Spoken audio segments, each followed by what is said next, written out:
നമസ്കാരം. വർഗീയ ശക്തികളോട് യാതൊരു വിധത്തിലുമുള്ള വിട്ടുവീഴ്ചയ്ക്ക് തയ്യാറല്ല എന്ന് പറഞ്ഞുകൊണ്ട്, എന്നാൽ വർഗീയ ശക്തികളുടെ പിന്തുണയോടുകൂടി കേരളത്തിൻ്റെ മുഖ്യമന്ത്രിയായി അധികാരമേറ്റ ശ്രീ വി.ഡി. സതീശൻ അധികാരമേറ്റ് ജസ്റ്റ് ഒരു മാസം കഴിഞ്ഞപ്പോൾ തന്നെ കേരളത്തിൽ അറിയപ്പെടുന്ന ഒരു ജിഹാദിയുടെ സസ്പെൻഷൻ പിൻവലിച്ച് ക്ലീൻ ചിറ്റ് നൽകി സർവീസിൽ തിരിച്ചെടുക്കുക മാത്രമല്ല, വളരെ ഉയർന്ന ഒരു സ്ഥാനത്തേക്ക് അയാളെ ഡെപ്യൂട്ടേഷനിൽ അയക്കാനും തീരുമാനിക്കാൻ പോകുന്നു എന്നുള്ള ഒരു വിചിത്രമായ കാഴ്ചയാണ് നമുക്ക് കാണാൻ സാധിക്കുന്നത്. മതസ്പർദ്ധ വളർത്തുന്ന രീതിയിൽ അപകീർത്തികരമായ വീഡിയോകൾ സോഷ്യൽ മീഡിയയിൽ അപ്ലോഡ് ചെയ്തു പങ്കുവച്ചു എന്ന് കണ്ടെത്തിയതിനെ തുടർന്ന് സസ്പെൻഷനിൽ ആയ കൊല്ലത്തെ പൊതുമേഖലാ സ്ഥാപനമായ KMMLന്റെ മിനറൽ സെപ്പറേഷൻ യൂണിറ്റിലെ കമ്മ്യൂണിറ്റി ആൻഡ് പബ്ലിക് റിലേഷൻസ് മാനേജരാണ് ഇന്നത്തെ താരം. ഈ ജിഹാദിക്ക് ക്ലീൻ ചിറ്റ് നൽകി സസ്പെൻഷൻ പിൻവലിച്ച് തിരിച്ചെടുത്ത് ടൂറിസം ഇൻഫ്രാസ്ട്രക്ചർ MD എന്ന ഉന്നത സ്ഥാനത്ത് എത്തിക്കാനുള്ള നടപടിക്രമങ്ങളാണ് ഇപ്പോൾ അണിയറയിൽ തകൃതിയായിട്ട് നടക്കുന്നത്. അതുമായി ബന്ധപ്പെട്ട ഫയൽ ബുധനാഴ്ച നടക്കുന്ന മന്ത്രിസഭാ യോഗത്തിൽ എത്തിക്കാൻ മന്ത്രി PC വിഷ്ണുദാസ് നിർദ്ദേശം നൽകിയിരിക്കുകയാണ്. സർക്കാർ സർവീസിലേക്ക് വിവിധ മതമേലധ്യക്ഷന്മാരെ അവഹേളിക്കുന്ന തരത്തിലുള്ളതും അതുപോലെ സാമുദായിക ലേളയ്ക്ക് വഴിയൊരുക്കുന്നതുമായ വീഡിയോകളാണ് യൂട്യൂബർ കൂടിയായ ഈ അനിൽ മുഹമ്മദ് സമൂഹ മാധ്യമങ്ങളിൽ പങ്കുവച്ചത്. KMMLൻ്റെയോ സർക്കാരിൻ്റെയോ അനുവാദം കൂടാതെ ഓഫീസ് സമയങ്ങളിൽ ഔദ്യോഗിക സംവിധാനങ്ങൾ ദുരുപയോഗം ചെയ്തുകൊണ്ടാണ് അനിൽ മുഹമ്മദ് വർഗീയ വിദ്വേഷം ജനിപ്പിക്കുന്ന വീഡിയോകൾ ചെയ്ത് സോഷ്യൽ മീഡിയയിൽ അപ്ലോഡ് ചെയ്തത് എന്ന് വ്യാവസായിക വകുപ്പിൻ്റെ ഓഫീസർ ഓൺ സ്പെഷ്യൽ ഡ്യൂട്ടി കണ്ടെത്തിയതിനെ തുടർന്നാണ് അനിൽ മുഹമ്മദിനെ സസ്പെൻഡ് ചെയ്തത്.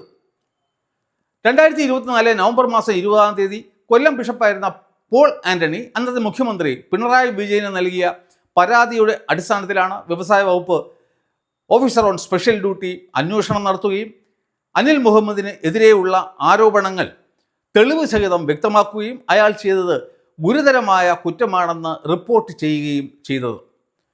അനുമതിയില്ലാതെ വിദേശയാത്രകൾ നടത്തിയെന്നും ഔദ്യോഗിക സംവിധാനങ്ങൾ ദുരുപയോഗം ചെയ്തു എന്നും കണ്ടെത്തി പിരിച്ചുവിടുന്നത് അടക്കമുള്ള നടപടികൾ സ്വീകരിക്കണമെന്ന് ആവശ്യപ്പെട്ടുകൊണ്ടാണ് വ്യവസായ വകുപ്പ് principal secretary MB Muhammad Hanish report നൽകിയത്.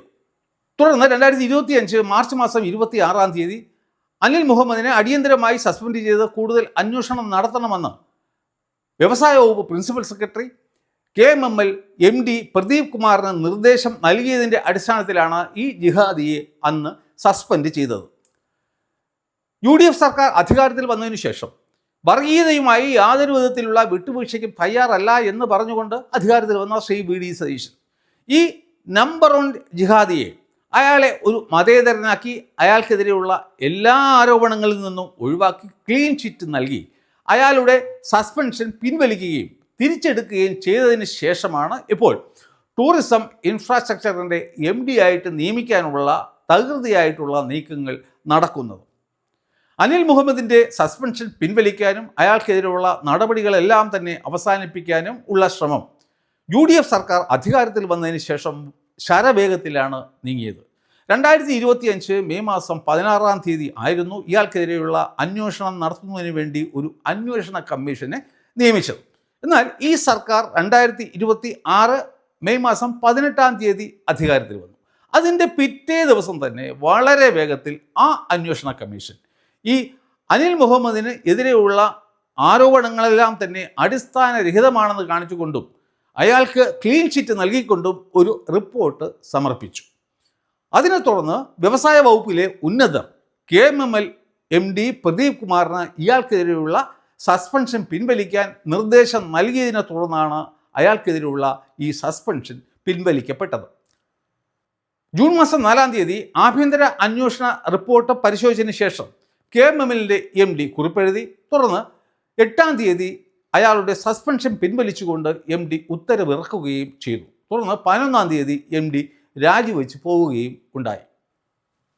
അങ്ങനെ സർവീസിൽ തിരിച്ചെത്തിയ കേരളത്തിലെ നമ്പർ 1 ജിഹാദിയായ അനിൽ മുഹമ്മദ് അയാളെ ഡെപ്യൂട്ടേഷനിൽ ടൂറിസം ഇൻഫ്രാസ്ട്രക്ചർ MD ആയിട്ട് നിയമിക്കുന്നതിനുള്ള അനുമതിക്കായി വ്യവസായ വകുപ്പിന് അപേക്ഷ നൽകുകയും ആ വിഷയത്തിൽ മന്ത്രി PC വിഷ്ണുദാസ് നേരിട്ട് ഇടപെടുകയും ഫയൽ നീക്കങ്ങളൊക്കെ വേഗത്തിൽ ആക്കുകയും ചെയ്തു. ഇപ്പോൾ പറയുന്നത് ഈ വരാൻ പോകുന്ന ബുധനാഴ്ചത്തെ മന്ത്രിസഭാ യോഗത്തിൽ ആ ഫയൽ എത്തിക്കണമെന്നാണ് അദ്ദേഹം ആവശ്യപ്പെട്ടിരിക്കുന്നത്. അതുകൊണ്ട് തന്നെ അന്ന് തന്നെ അക്കാര്യത്തിൽ ഒരു തീരുമാനം ആവുകയും ചെയ്യും. ഞാൻ നേരത്തെ എൻ്റെ ഒരു വീഡിയോയിൽ പറഞ്ഞിരുന്നു, ശ്രീ വി ഡി സതീശൻ മുഖ്യമന്ത്രിയാവുകയാണ് എന്നുണ്ടെങ്കിൽ മുസ്ലിം ലീഗിൻ്റെ നിർദ്ദേശങ്ങളെ മറികടന്നുകൊണ്ട് അദ്ദേഹത്തിന് ഒന്നും തന്നെ ചെയ്യാൻ സാധിക്കില്ല എന്ന്. അത് 100% ശരിവയ്ക്കുന്ന ഒരു കാഴ്ചയാണ് ഈ അനിൽ മുഹമ്മദിൻ്റെ പുനർനിയമനത്തിലൂടെ നമുക്കിപ്പോൾ കാണാൻ സാധിക്കുന്നത്. ഇനി വരുന്ന നാളുകളിലും നമുക്ക് ഇത്തരത്തിലുള്ള കാഴ്ചകൾ മാത്രമേ കാണാൻ സാധിക്കൂ, പ്രത്യേകിച്ചും മുൻപും വിഷയത്തിൽ. ഇലക്ഷന് മുമ്പ് ഞങ്ങൾ അധികാരത്തിൽ വന്ന 10 മിനിറ്റിനകം പ്രശ്നം പരിഹരിക്കും എന്ന് പറഞ്ഞ വി ഡി സതീശൻ്റെ അതിനെക്കുറിച്ചിട്ട് ഇപ്പോൾ മിണ്ടാട്ടമേ ഇല്ല. മുസ്ലിം ലീഗ് പറഞ്ഞിട്ടുണ്ട് കാമാശിവ മുനമ്പം വിഷയത്തെക്കുറിച്ചിട്ട് നിങ്ങൾ മിണ്ടിപ്പോകരുത് എന്ന്. ഇലക്ഷന് മുമ്പ് അദ്ദേഹം ആദ്യം പറഞ്ഞത് മുനമ്പം ഒരു വഖഫ് അല്ല എന്നാണ്. എന്നാൽ ഞാൻ അദ്ദേഹത്തെ വെല്ലുവിളിക്കുകയാണ്, ഇനി എവിടെയെങ്കിലും പരസ്യമായിട്ട് മുനമ്പം ഒരു വഖഫ് അല്ല എന്ന് അദ്ദേഹത്തിന് പറയാൻ സാധിക്കുമോ? ഒരിക്കലും സാധിക്കുകയില്ല. അപ്പോൾ അതൊക്കെയാണ്, ഈ ഒരു ഡയറക്ഷനിലാണ് നമ്മുടെ പുതിയ മന്ത്രിസഭ പോകാൻ പോകുന്നത്. ബാക്കി കാര്യങ്ങളൊക്കെ നമുക്ക് കാത്തിരുന്ന് കാണാം. ഈ വീഡിയോ നിങ്ങൾക്ക് ഇഷ്ടപ്പെട്ടു എന്ന് ഞാൻ കരുതുന്നു. എങ്കിൽ ലൈക്ക് ചെയ്യണം, കമൻറ്റ് ചെയ്യണം, ഷെയർ ചെയ്യണം, അതുപോലെ തന്നെ ചാനൽ സബ്സ്ക്രൈബ് ചെയ്യണം. അടുത്ത വീഡിയോയിൽ വീണ്ടും കാണുന്നതുവരെ നന്ദി, നമസ്കാരം.